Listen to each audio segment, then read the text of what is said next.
Bonjour, je me présente. Je suis Ninja Katsa et je vous propose une série de vlogs vignettes sur des thèmes et des enjeux de moto, chacun d'une durée de 2-3 minutes, pas plus. Chapitre 2. À qui la faute? La saison de moto 2019 vient tout juste de commencer et déjà, hélas, il y a eu des accidents graves et mortels.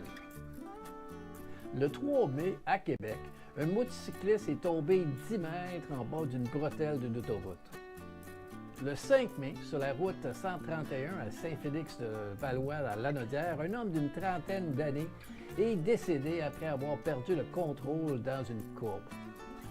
J'arrête là avant la grosse déprime. Saviez-vous que la moitié des motocyclistes tués étaient seuls sur leur moto lors de l'accident? Imaginez si ces pilotes étaient conscients que le plus gros risque à leur sécurité venait non des autres véhicules, mais d'eux autres mêmes. Le taux de mortalité moto au Québec pourrait être réduit presque de la moitié. Il faut arrêter de blâmer les autres. C'est sûr qu'il y a des conducteurs d'auto avec des comportements de conduite dangereux. Il y a les textos, les écrans GPS, la fatigue, l'alcool, manger au volant, distraction, fatigue, angle mort.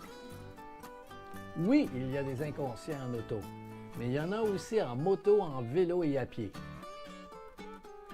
Mais voici la vérité. Nous avons décidé de faire de la moto. Personne ne nous a poussé à le faire, à rouler sur deux roues sans la protection d'une cage en métal, de ceinture de sécurité, de sacs gonflables. Faire de la moto, c'est un choix de faire une activité qui est passionnante, mais qui est dangereuse.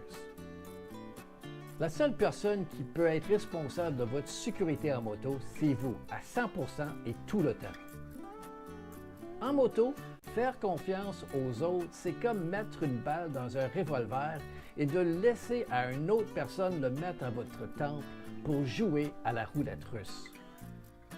J'aimerais croire que les autres usagers de la route font attention, mais je reste parano parce que je suis plus vulnérable en moto qu'en auto et que c'est moi qui ai choisi de me mettre en situation de péril.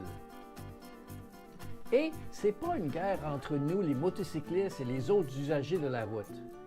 Nous partageons la route. Bref, la seule personne qui va se préoccuper de vous, de votre vie, de votre sécurité, quand vous embarquez sur votre moto, c'est vous. Soyez vigilants.